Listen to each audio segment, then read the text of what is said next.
অনেক দিন আগের কথা। আনন্দপুর নামে একটা গ্রাম ছিল। সেই গ্রামের প্রকৃতি ছিল ভীষণ সুন্দর। গ্রামের মানুষেরা বেশিরভাগ কৃষিকাজ করে জীবন নির্বাহ করত।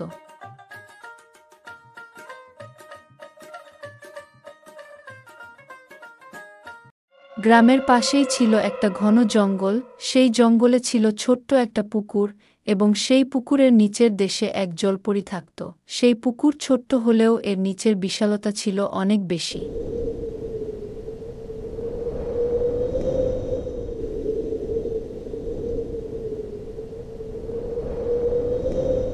সেই জঙ্গলের পাশেই একজন গরিব লোক বাস করত।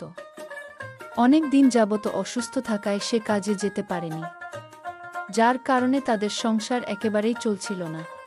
দেখো, তুমি এখনো ভালোভাবে সুস্থ হওনি। এ অবস্থায় তুমি দয়া করে কাজে যেও না। দেখো গিন্নি, কাজ না করলে আমাদের না খেয়ে থাকতে হবে। তুমি চিন্তা কইরো না, আমার কিচ্ছু হবে না। তারপর লোকটি কাজের সন্ধানে বের হয়ে যায়। তার গ্রামের জঙ্গলের পাশ দিয়ে যাওয়ার সময় বাঁচাও, হঠাৎ কে যেন বাঁচাও বাঁচাও বাঁচাও বলে আমাকে। চিৎকার করতে থাকে। লোকটি কেউ কি সেখানে আছো? দাঁড়িয়ে যায় বাঁচাও, এবং বুঝতে পারল আওয়াজটা বাঁচাও, জঙ্গলের ভিতর থেকেই আসছে। বাঁচাও আমাকে। নিশ্চয়ই জঙ্গলের মধ্যে কেউ কেউ কি বিপদে আছো? পড়েছে। যাই দেখি গিয়ে। তারপর সে জঙ্গলে প্রবেশ করে এবং দেখল একটা জলপরী খাঁচায় বন্দী হয়ে আছে। দয়া করে বাঁচাও আমাকে। কিছু দুষ্ট জেলেরা আমাকে খাঁচায় বন্দি করে রেখেছে। তার আমাকে বিক্রি করে ফেলবে। দয়া করে আমাকে বাঁচাও। তুমি চিন্তা কইরো না জলপরি, আমি তোমাকে বাঁচাবো। জেলেরা আসার আগেই খাঁচা ভেঙে আমি তোমাকে মুক্ত করতেছি। তারপর জেলে খাঁচা ভেঙে জলপরীকে মুক্ত করল। জলপরী অনেক খুশি হল এবং লোকটিকে একটি জাদুর বাঁশি উপহার দিল। শুনো বন্ধু, এই জাদুর বাঁশিটা তুমি যখন বাজাবে, তখন এর ভিতর থেকে একটি জিন বের হয়ে আসবে এবং তুমি যা চাইবে তাই তুমি পাবে। আমার তরফ থেকে তোমার জন্য উপহার। আমি চলে যাচ্ছি, ভালো থেকো বন্ধু। বিদায়।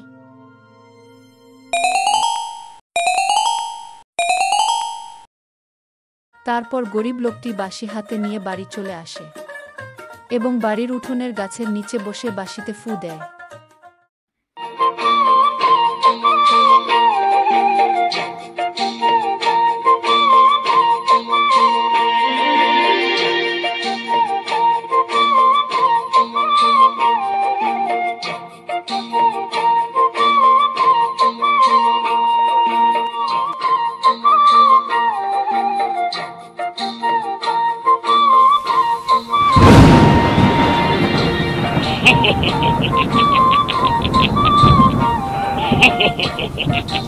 ওহে আমার মালিক, মধুর বাঁশির সুর এবার থামাও। আমি এসে গেছি। কি চাও তুমি? যাহা চাহিবে তাহাই পাইবে। একবার চেয়ে দেখো। আমার কিছু চাই না বন্ধু, আমি কাজ করে খেতে চাই। তুমি আমাকে একটা কাজের ব্যবস্থা করে দাও। আমার মালিক, আপনি জীবনে অনেক কষ্ট করেছেন। আপনাকে আর কাজ করতে হবে না। আজ থেকে আপনি হবেন আনন্দপুরীর রাজা। আমি আপনাকে রাজা বানিয়ে দিব। ওহে মালিক, এবার আমি আপনাকে নিয়ে যাব আপনার জন্য তৈরি করা বিশাল রাজপ্রাসাদে, যেখানে টাকা পয়সা ধন দৌলত কোনো কিছুর অভাব এত নেই। কিছু? আপনি হবেন আনন্দপুরের বাদশাহ।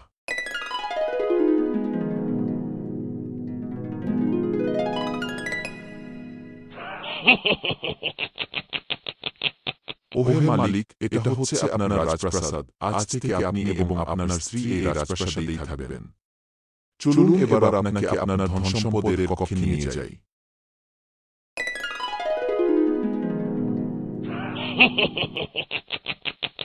এই হচ্ছে ধন ভাণ্ডারের কক্ষ। এই সব কিছুই আপনার।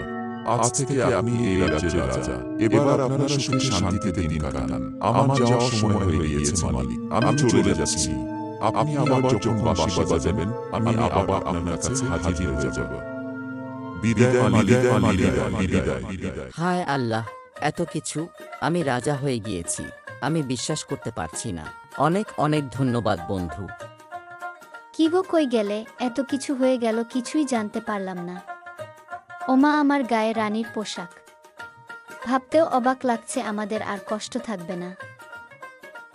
হ্যাঁ রানী, আমাদের আর কোনো কষ্ট থাকবে না। এসব কিছু ওই জলপরীর জন্য হয়েছে। আমি তার উপকার করেছি। সবকিছুই উপকারের জন্য পুরস্কার। তারপর ওই গরিব লোকটি ও তার স্ত্রী সুখে শান্তিতে জীবনযাপন করতে লাগলো। গল্পটি কেমন লাগলো বন্ধুরা? এই রকম ভিডিও কি আরও চাও? অবশ্যই কমেন্ট করে জানাও এবং চ্যানেলটি সাবস্ক্রাইব করে রাখো। ভালো থেকো বন্ধুরা।